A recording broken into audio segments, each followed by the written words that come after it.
What is going on, my dudes? It is that time for our famous Agar lab.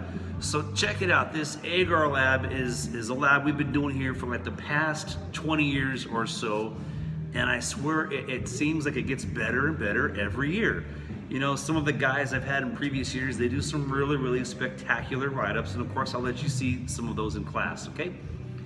But you know, that being said, this year, there's kind of this big elephant in the room called COVID. You know what I'm saying? COVID has forced us to do labs differently, especially when we're growing germs. So we got to be sensitive to that. So yeah, we're kind of growing germs, all right? Now, just to be clear what a germ is, the word germ is a loose term which could mean virus, it could mean bacteria, it could mean fungi, and in some cases even protists. Do you remember protists? Von Leeuwenhoek discovered protists. Remember that, guys? So that's what germs are. Now, that being said, with all this hype about COVID-19, and in previous years there's been hype about MRSA and staph and other bacterial infections. Perhaps you were wondering if some of these various antiseptics and disinfectants work. So we're going to measure that. That's part of what our lab is going to look like here tonight. Okay. If you were curious what our Agar lab looked like on a more traditional year that's non-COVID, you know what I'm saying?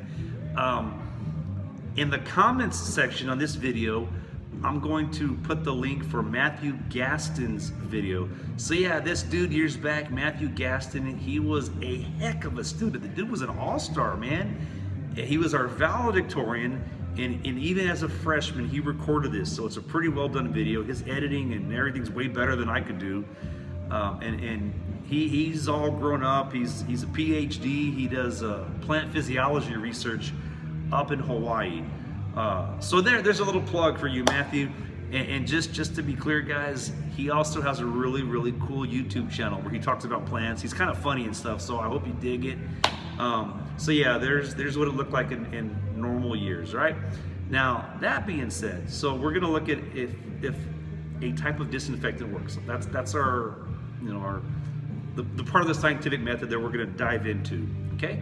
The other thing I wanna address is, like, suppose you go to the doc, right? Like you're feeling a little sick, and the doc is like, dude, you need to go to the lab, and they're gonna take blood work, or they're gonna do a urinalysis, or whatever the case is, right? So you go to this lab, and they're taking blood work, and they send it off somewhere, right? So what happens when they send it off, right? Well, that's what we're doing. We're the lab for this experiment, okay? So your blood work goes off, and what they did is they're gonna culture, they're gonna grow microorganisms from you, whether it was in your blood or whatever, like I said a moment ago. They're gonna grow them, and they're going to identify, they're going to diagnose what's in you, what's causing you to be sick, right? So, like, how's that for a weird thought? Like, some dude you're never gonna meet, never gonna see, he's the one who's gonna report to the doc that, hey, yo, you've got staph or strep, or you've got this, you've got that, and that's going to help the doctor best diagnose you so he can be more efficient and come up with the best antibiotic to treat you and possibly even save your life. You know what I mean? Like, the way the medical industry works, some dude you're never gonna meet might be the guy who saved you. You know what I'm saying? So, like, when your specimens go off to the lab, that's kind of what we're doing here. And then the other side of the coin I want to touch on, like, check this out. See how it says kills 99% of all germs. You've seen this kind of label on countless things, whether it's bleach wipes, whatever, right? So when it goes up, when it goes to this kind of industry, you also have people growing microorganisms as well, right? To see if their product has worked, so they can make these claims that it kills 99% of all germs. So just to be clear, what I have in this petri dish, this is Agar. So it's like a little nutrient mix. It's like Jello, right? It's this Jello that's going to help bacteria grow. So even though bacteria, in many cases mold, fungi, even though they are microscopic to our eye, once they start growing in colonies, we'll be able to see them. So that's how we can see if our disinfectants are going to work. So for starters, we have to pick out an object. And I picked out my shoe. Pretty nasty, right? I hope it's nasty. So here's my shoe, and Okay, here's where I got to do a little bit of a balancing act. I have to move this around without toppling everything over, and I guess that'll work. Maybe. Are you with me, guys? All right. So you can kind of see me off camera. I'm horrible at editing, dude. I'm just horrible. But you know what? It's the year of COVID. I'm doing my best, all right? So I'm gonna take a cotton swab. You know, they're pretty much sealed, so I'm reducing some of the experimental air, okay? I'm taking this cotton swab out. Okay, here's a beaker. The beaker has distilled water. I'm going to get one end of the cotton swab wet, okay? Because as you've been taught, you know, when it's wet, things are gonna stick to it because water's cohesive, remember that? So I'm gonna take the bottom of my shoe and I'm rubbing all over it. You see that? And it's getting all dirty and grimy and dusty and mucky, okay? And you can even see how it's kind of, can y'all see that? I think you can see it, I can see it. It's dark and grimy. It just looks nasty. That's kind of the point, okay? So I'm gonna put my shoe down and let me move the phone around. Okay, that'll work. So now you can see this Agar dish right here. So I'm not gonna open, I should get in the camera, that's better. All right, there we go. I'm not gonna open this up all the way because I'm trying to have some level of like, you know, of preventing experimental air. So we're gonna open it up like I'm doing halfway. I still have the outer, you know, the outer part of this petri dish kind of like as a buffer, right? There, I'm in the camera. So I'm gonna rub this in here. I'm kind of making like a backwards number 3, okay? So there we have the germs from the bottom of my shoe that will be growing in here for the next 5 days. So we get to see what grows, if it's gonna be dense, what the species are, and so forth and so on. Now let me put that down, and I'm gonna take this cotton swab and throw it away. Bam, all right?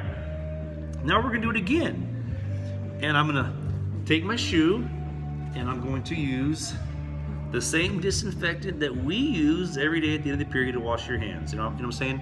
It's this 80% alcohol mix. So I'm gonna squirt this on the bottom of the shoes, or shoe rather. Okay? Now I'm just gonna rub it on there. Okay? And you know this, come on dude. You know how alcohol is volatile, so if we wait just a couple of moments, it will evaporate. And in the meantime, we've got a little audio slave playing like a stone, so that's always a good thing we can relax to. Okay, good enough. So now we have our shoe that's hopefully, you know, clean of germs, bacteria, whatever. I'm going to take I'm not even in the camera, I'm horrible. I'm gonna take a second swab, okay? I'm gonna wet it again, and now I'm going to, same thing, but now this shoe has been cleaned up really good, okay? And then I take the shoe, I can get rid of it, that part of it's done. So this is the second Agar dish. I'm gonna open it up again, just like I did before. I'm gonna rub it in there like a backwards letter 3, number 3. It's late. So I have, there we go. I have my before and my after, my control, my experiment, okay? And you know, what's the background, or what are we experimenting with? Does this disinfectant work? And how will we measure that? Well, basically it's simple. Are things gonna be growing as much or at all in this after petri dish? Now I'm gonna cut you off before I forget which one's which, because that's how's that for experimental error, where you forget which one's which and mislabel them. So I'm gonna stop there, and I'm gonna let it grow for 5 days, and then in 5 days I'm gonna kind of do part 2 of this lab. We'll do part 2, and then you can see if it worked. Peace out, guys. Have a great night.